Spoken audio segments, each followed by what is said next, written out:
Shalom saudara. Senang kembali pada pagi hari ini kita bertemu kembali di mezbah ini. Saudara, tidak dapat disangkal bahwa kehidupan manusia di akhir zaman ini bukan semakin baik, tetapi semakin apa saudara? Semakin jahat.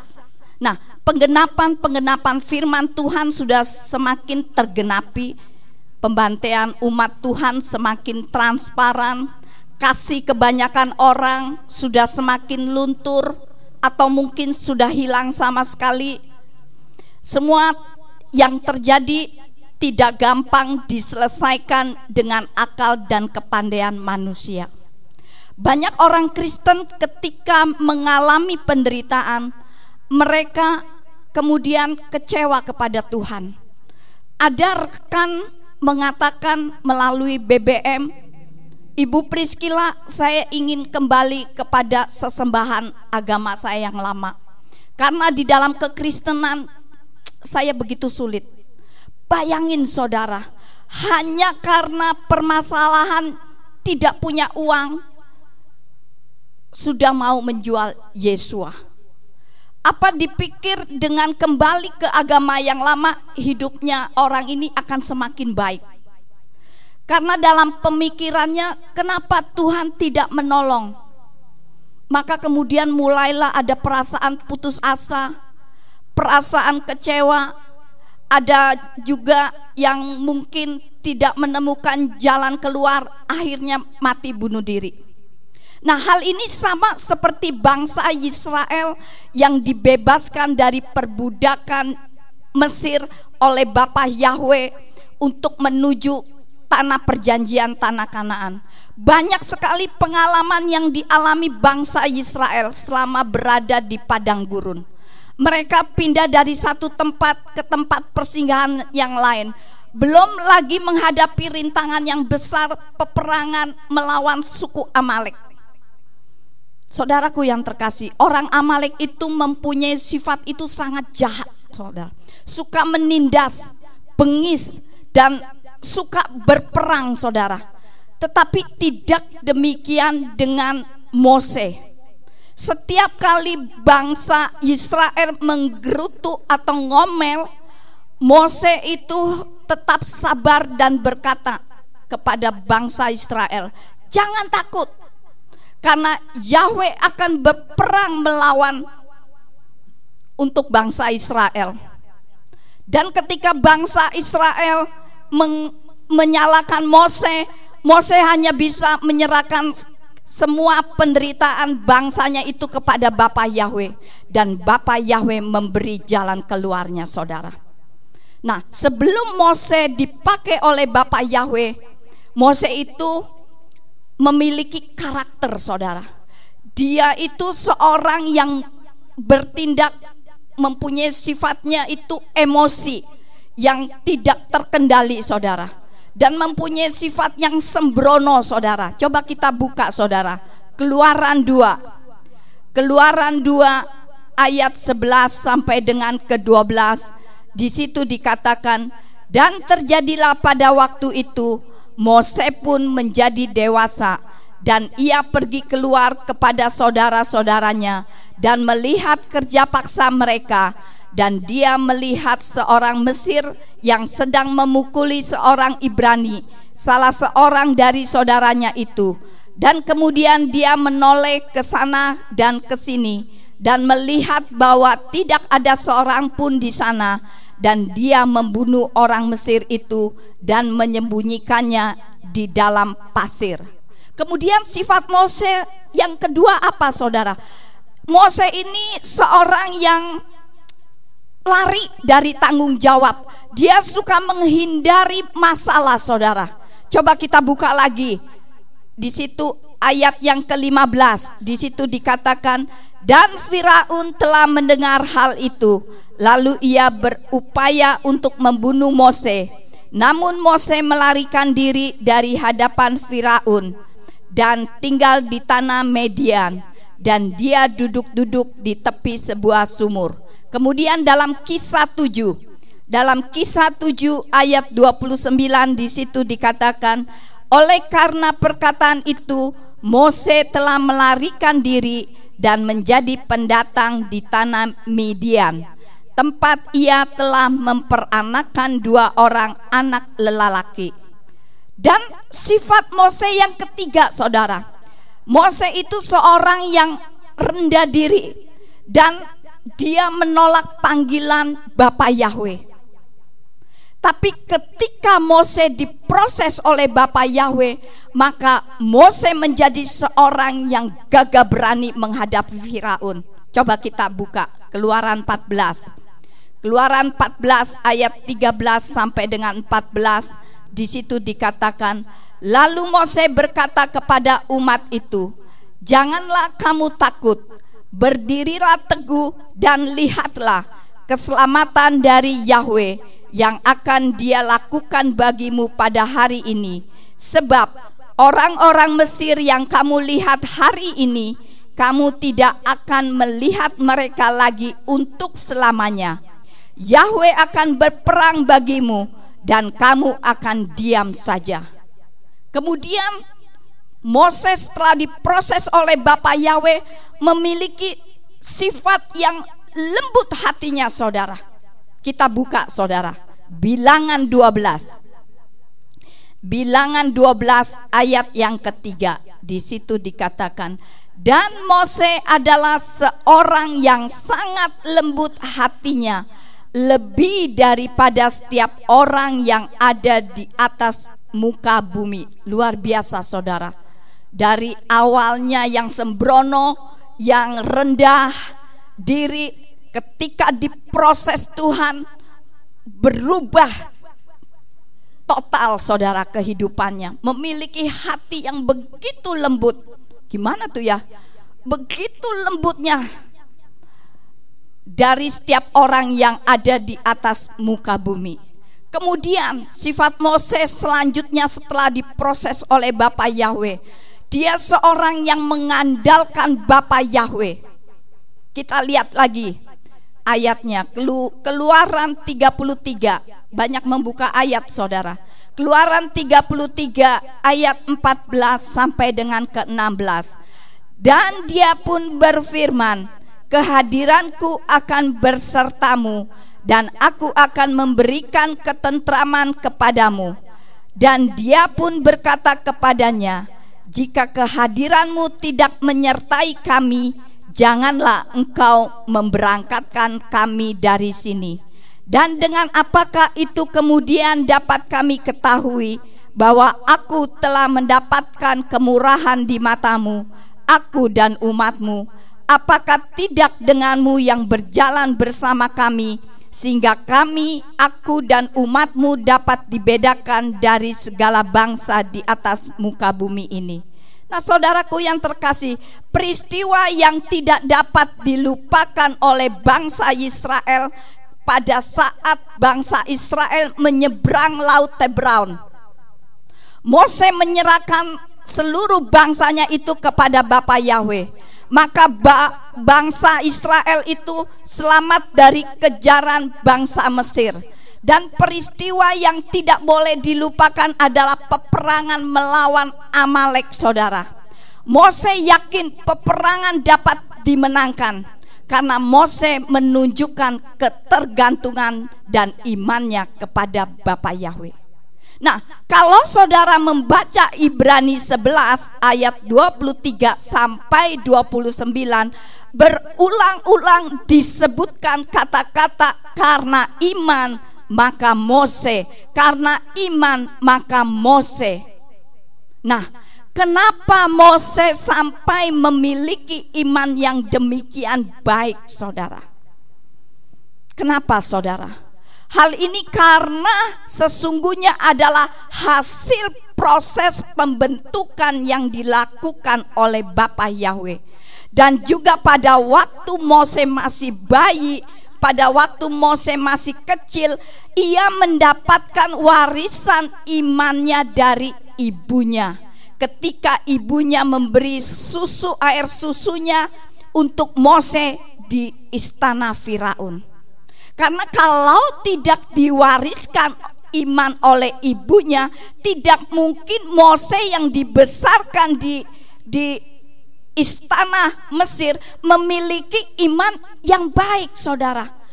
Pendidikan iman Mose yang diterima dari orang tuanya itu memiliki rentang waktu yang sangat singkat dibandingkan pendidikan Mose di Mesir yang diterima oleh Mose, saudara.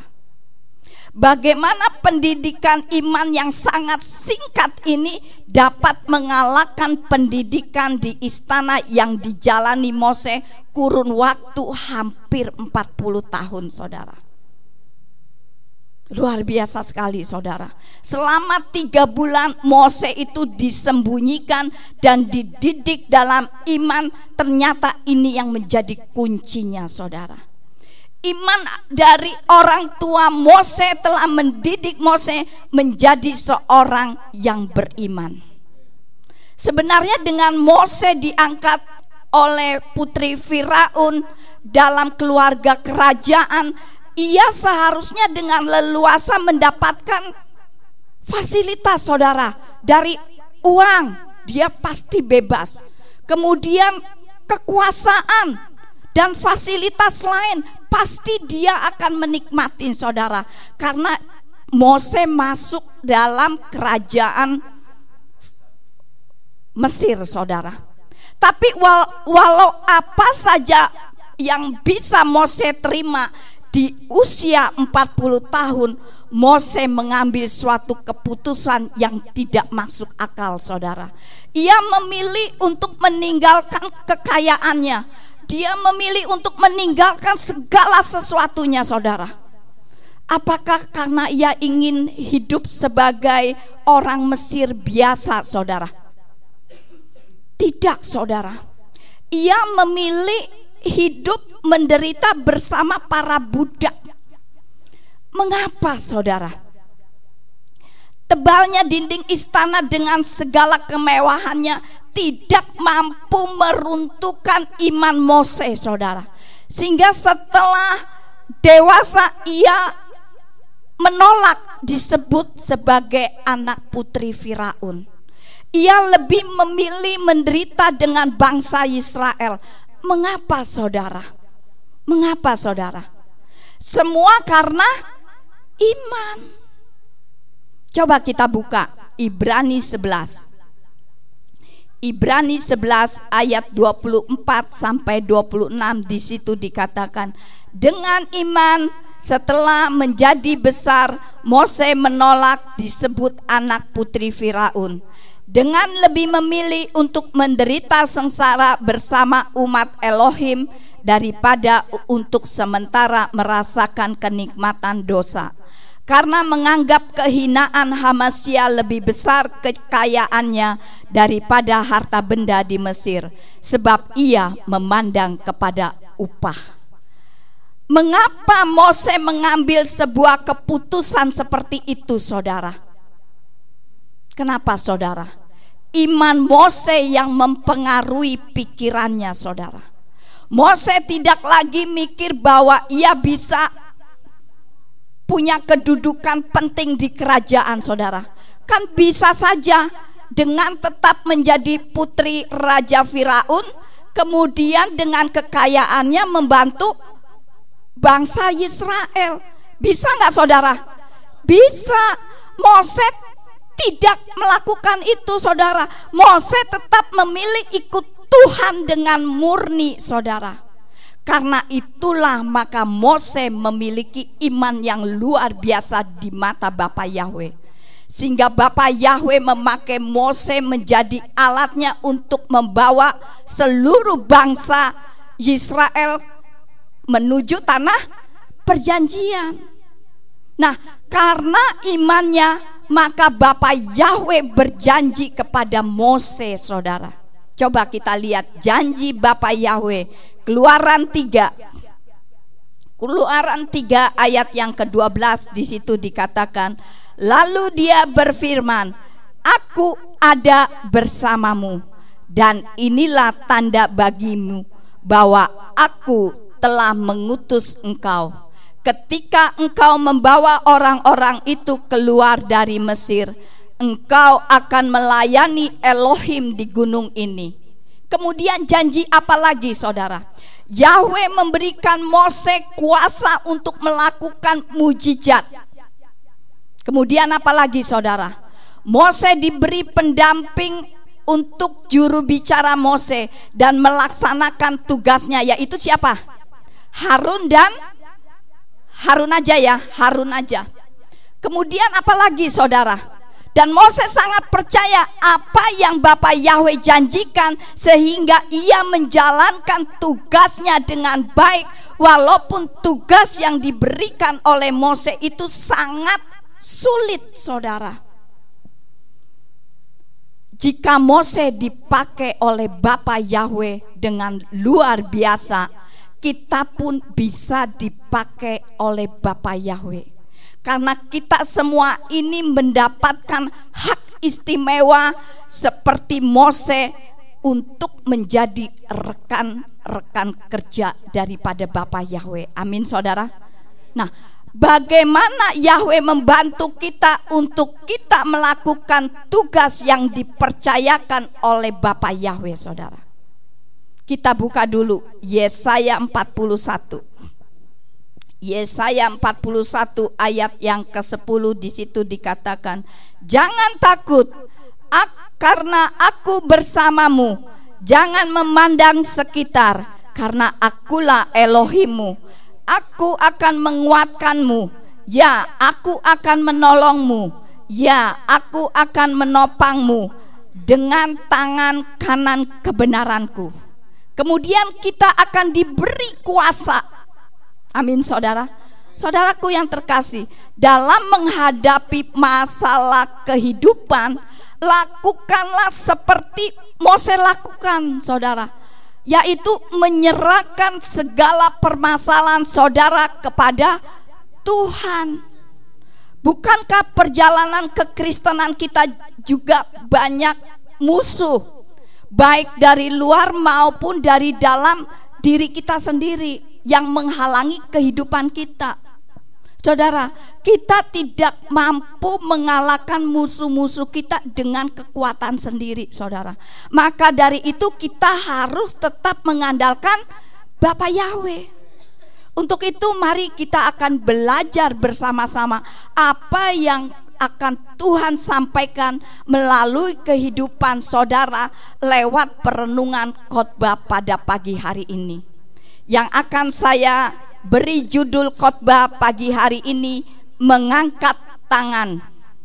Yang akan saya ambil dari kitab Keluaran 17 ayat 8 sampai dengan ke-15. Kita buka Keluaran 17 ayat 8 sampai dengan ke-15. Demikian bunyi firman Tuhan. Saudara perhatikan ya. Dan datanglah orang Amalek dan berperang melawan orang Israel di Rafidim. Lalu berkatalah Mose kepada Yosua, pilihlah orang-orang bagi kita dan pergilah berperang melawan orang Amalek. Esok hari aku akan berdiri di puncak bukit itu, dan tongkat Elohim itu di tanganku. Dan Yosua melakukan seperti Mose telah mengatakan kepadanya untuk berperang melawan orang Amalek. Lalu Mose, Harun dan Hur naik ke puncak bukit.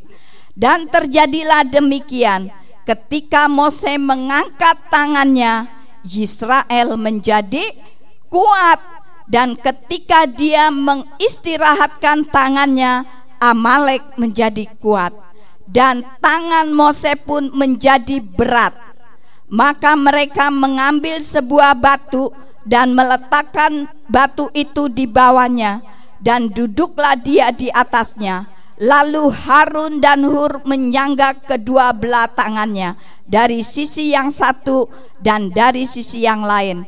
Maka kedua tangannya pun tetap terangkat sampai terbenamnya matahari. Dan Yosua pun mengalahkan Amalek dan rakyatnya dengan mata pedang.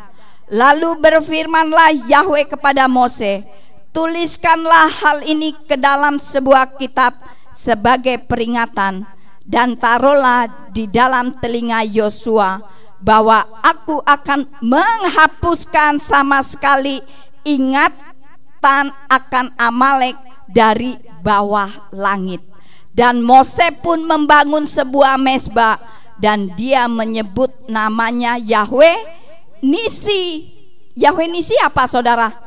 Panji-panji.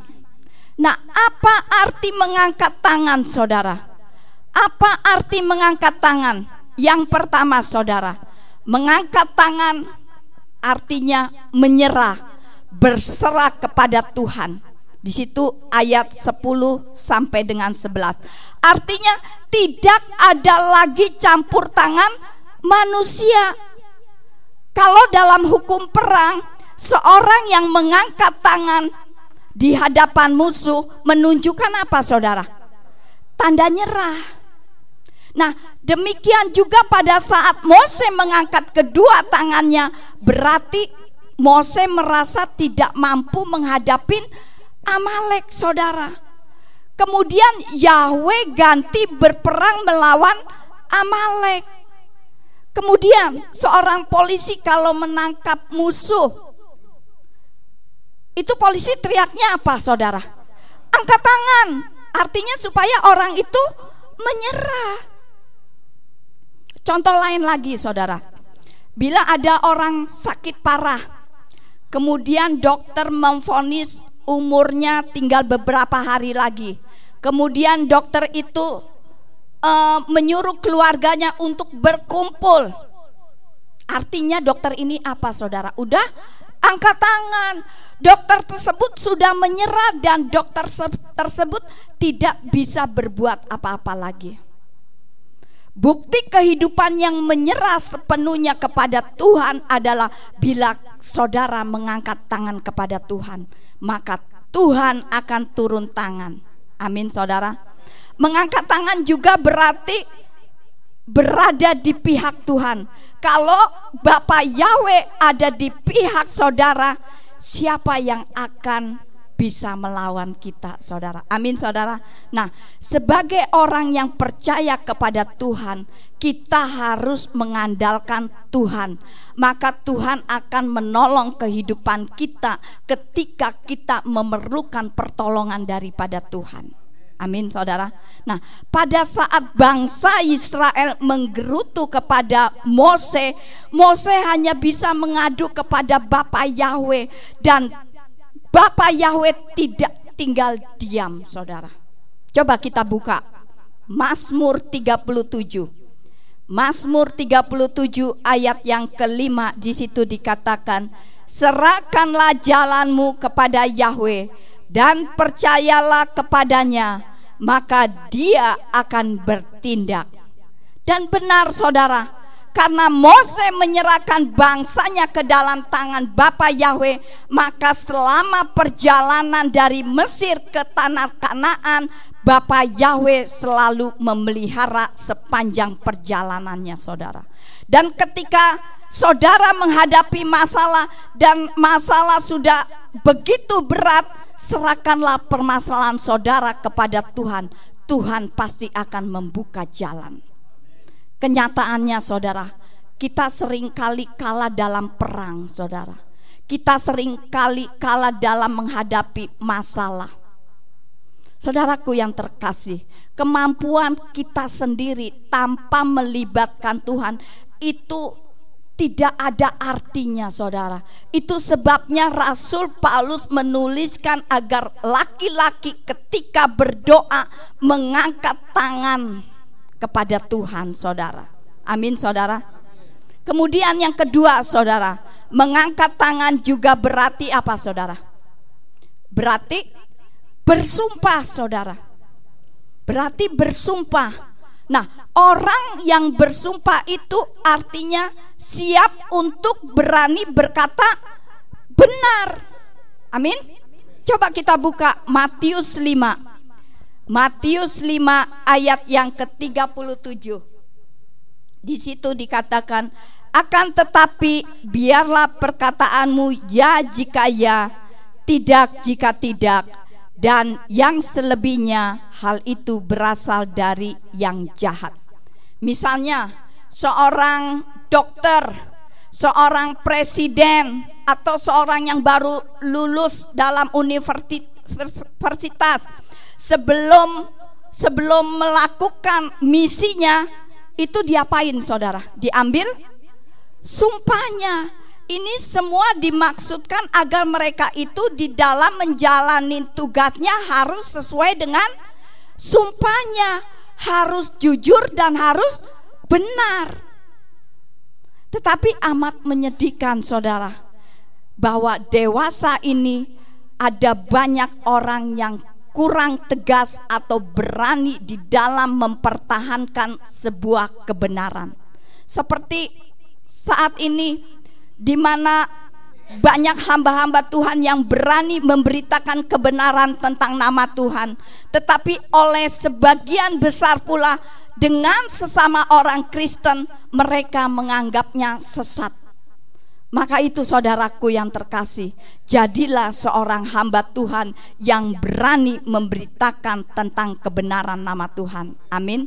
Rasul Paulus, di mana dulunya adalah seorang penganiaya umat Tuhan, tetapi karena Injil telah mengubahkan kehidupan Paulus, sehingga dia berani menjadi saksi Hamasya. Untuk itu saudara, jadilah hamba Tuhan yang dapat memberitakan tentang kebenaran dengan berani, jujur dan benar. Amin saudara.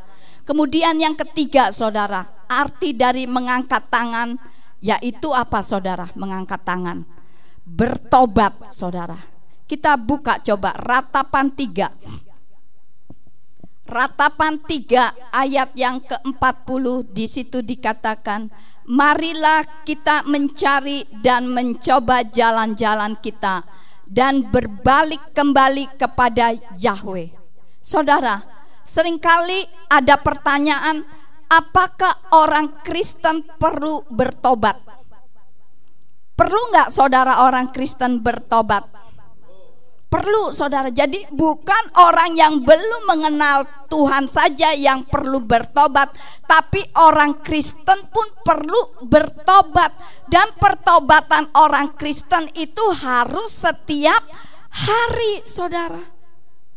Contoh tokoh kitab suci yang bertobat akhirnya mendapat pertolongan daripada Bapa Yahweh itu siapa saudara? Yunus.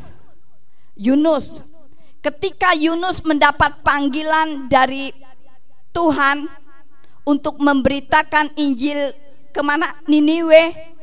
Yunus mendengarkan perintah itu saudara, tetapi Yunus enggan melakukannya karena Yunus tahu kalau kota Niniwe itu tidak mengenal Yahweh. Kemudian Yunus lebih suka Niniwe itu dihancurkan seperti Sodom dan Gomora saudara. Yunus ketika disuruh oleh Bapa Yahweh, Yunus memang pergi saudara, tetapi tidak pergi ke Niniwe, tetapi perginya kemana saudara? Tarsis saudara. Jadi Yunus melarikan diri dari panggilan Elohim saudara. Bukankah ada banyak jemaat Tuhan yang memiliki mental masa bodoh dan cuek terhadap bangsanya? Sikap tidak peduli bukankah hal yang baik saudara? Gereja itu dipanggil untuk menjadi pemberita Injil bagi dunia yang terhilang saudara. Nah, akibat dari kebodohan Yunus, kapal yang ditumpangi Yunus itu terkena badai, sehingga awak kapal menjadi ketakutan, kecuali hanya Yunus yang saat itu apa saudara? Tidur dengan pulas saudara. Kemudian nakoda kapal membangunkan Yunus. Akhirnya Yunus tahu bahwa semua akibat ini karena ia melarikan diri dari panggilan Bapa Yahweh. Tetapi Yunus tetap bersikeras menolak panggilan Tuhan saudara, dengan menawarkan dirinya, lebih baik gua dibuang di tengah laut daripada memberitakan Injil ke Niniwe. Kemudian apa yang terjadi saudara? Yunus dibuang ke laut, kemudian dimakan ikan besar, saudara. Nah, ketika Yunus berada di perut ikan, barulah Yunus menyadari kesalahannya, saudara. Kemudian Yunus akhirnya minta ampun kepada Bapa Yahweh. Nah, di dalam pertobatan itu Bapa Yahweh kemudian turun tangan, seperti ketika Mose angkat tangan kepada Bapa Yahweh. Kemudian Yunus dimuntahkan dari mulut ikan ke Niniwe. Ketika Yunus di Niniwe, Yunus sekali berkhotbah, seluruh kota Niniwe itu apa, saudara? Bertobat. Nah, ini bukti bahwa Bapa Yahweh mengasihi dan memakai Yunus, saudara. Saudaraku yang terkasih, apapun kehidupan saudara sebelumnya, saudara, ketika saudara bertobat, Tuhan tidak pernah melihat masa lalu saudara. Tuhan tetap mau memakai kehidupan saudara untuk menjadi saksi-saksi Tuhan. Amin, saudara. Yang keempat, saudara, arti dari mengangkat tangan itu ada di dalam Mazmur 28. Kita buka Mazmur 28 ayat yang kedua. Di situ dikatakan, dengarlah suara permohonanku dalam seruanku kepadamu, ketika aku mengangkat tanganku ke tempat maha suci kekudusanmu. Adalah apa, saudara? Artinya apa, saudara?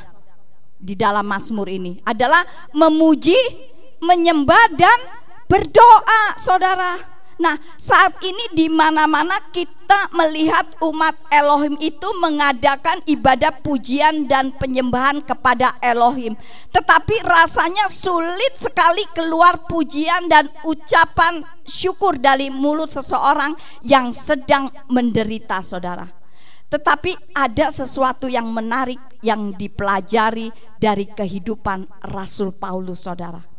Setelah Rasul Paulus dan Silas ditangkap dan dimasukkan penjara, kemudian kaki mereka dipasung, tetapi dalam kondisi demikian, mengapa Paulus dan Silas masih sanggup menaikkan doa dan pujian kepada Bapa Yahweh, saudara?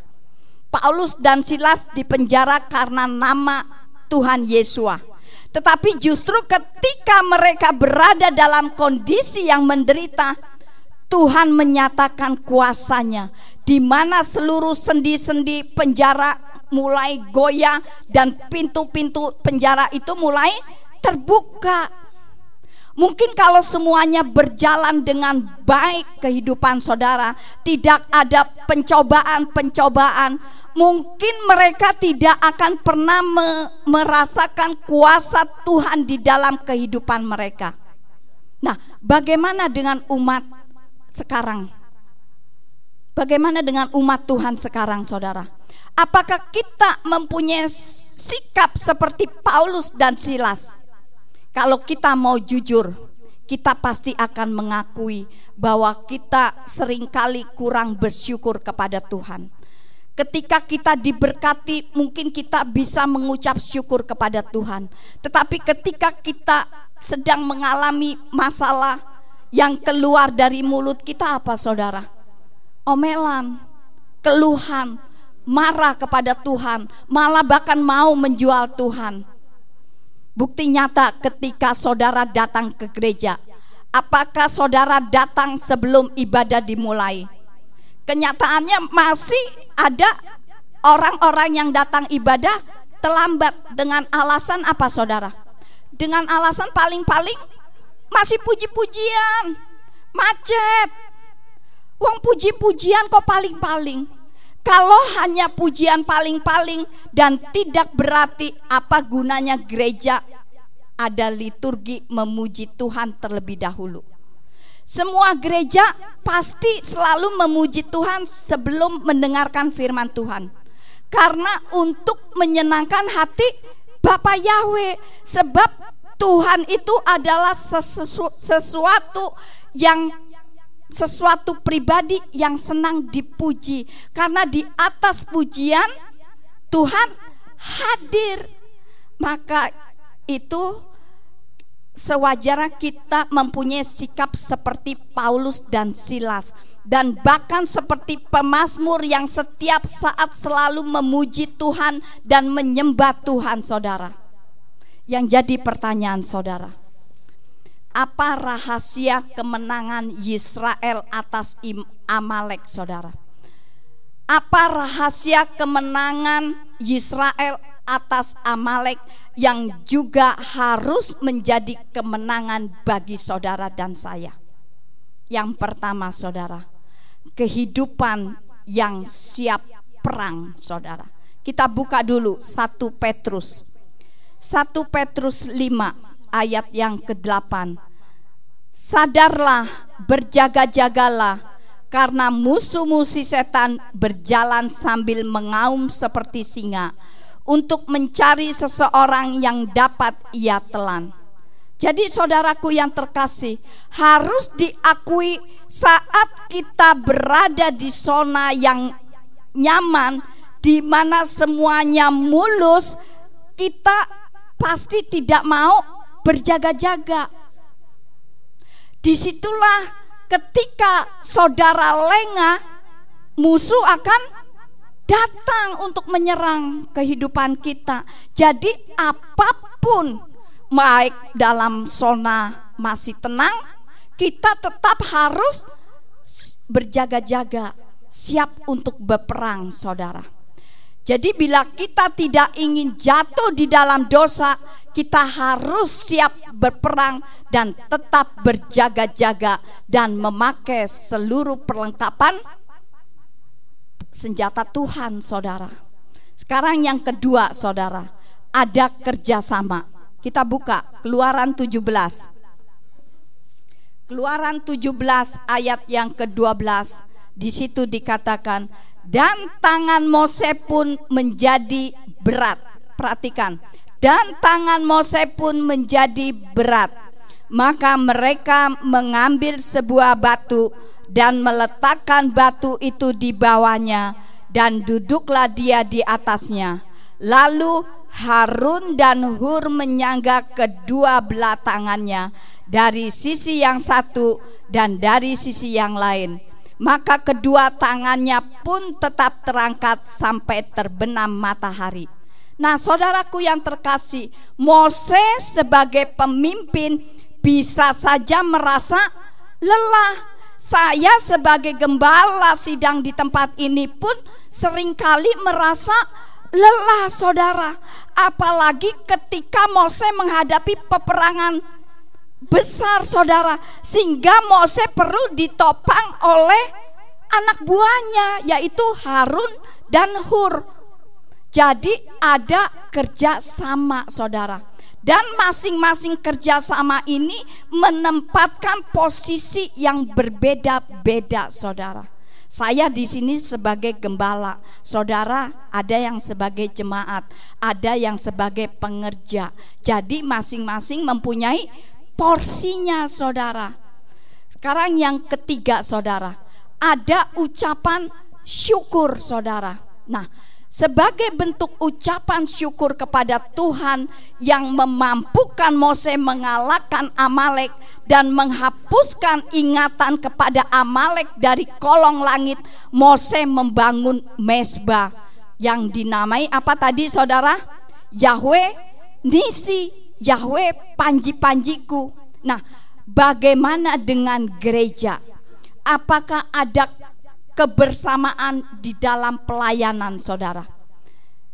Ibaratnya Mose itu pendeta, Harun dan Hur itu majelis gereja, dan Yosua itu adalah orang terkemuka di gereja, dan orang Israel itu adalah jemaat.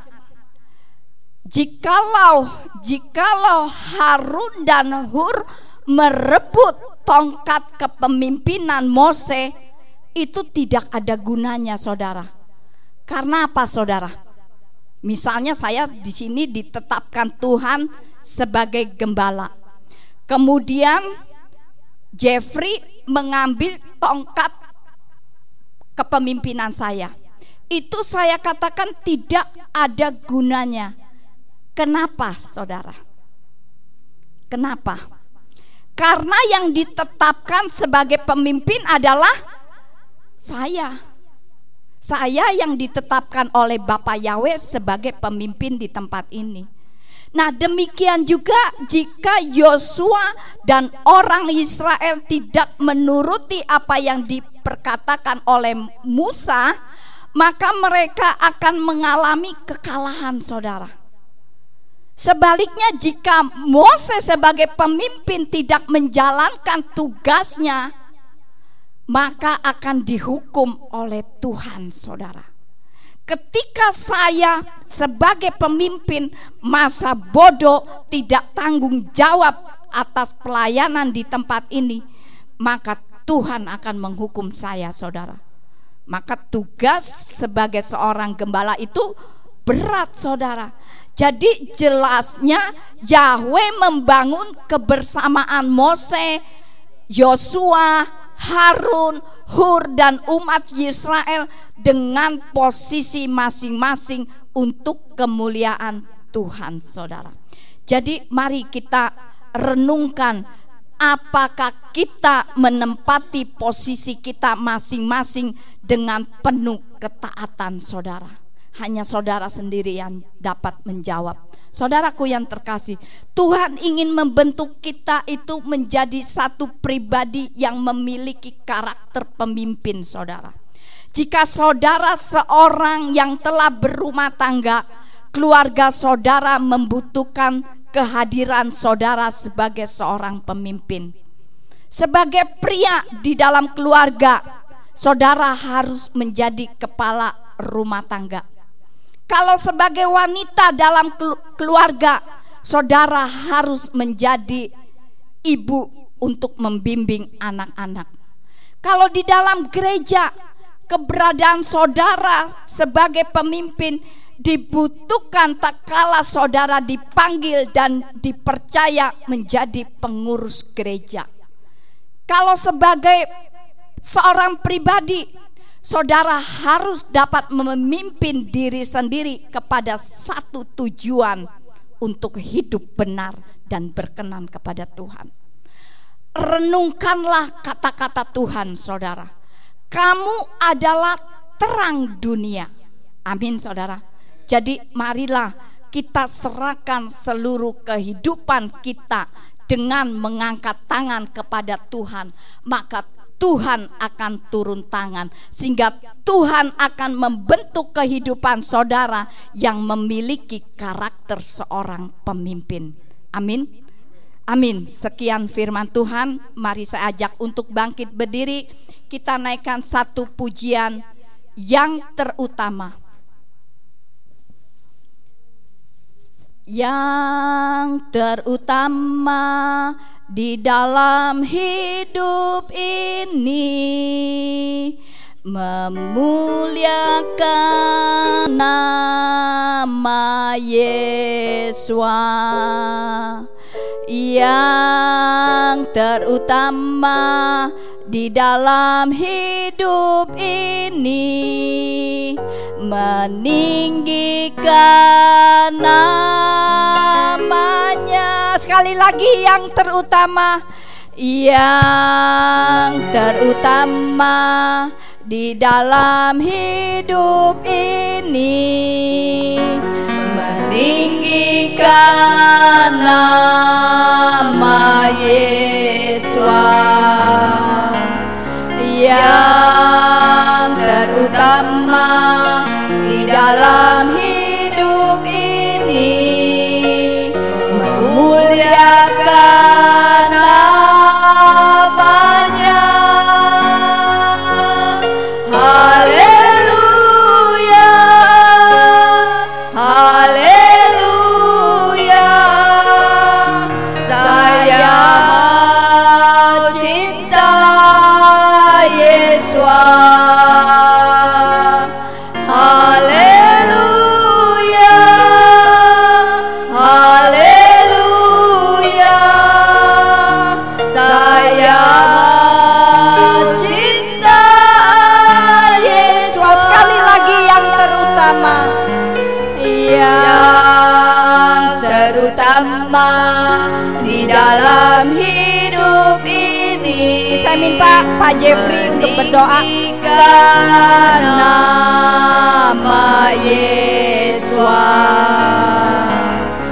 yang terutama di dalam hidup ini, memuliakan namanya. Haleluya, haleluya, saya mau cinta Yesus. Haleluya, haleluya, haleluya, haleluya, saya mau cinta. Katakan sekali lagi, haleluya, haleluya, haleluya, haleluya. Oh, saya mau cinta Yesus. Oh, haleluya, Haleluya, haleluya, saya mau cinta Yesus. Saya mau cinta Yesus. Katakan sekali lagi dari dalam hati, mau cinta Yesus.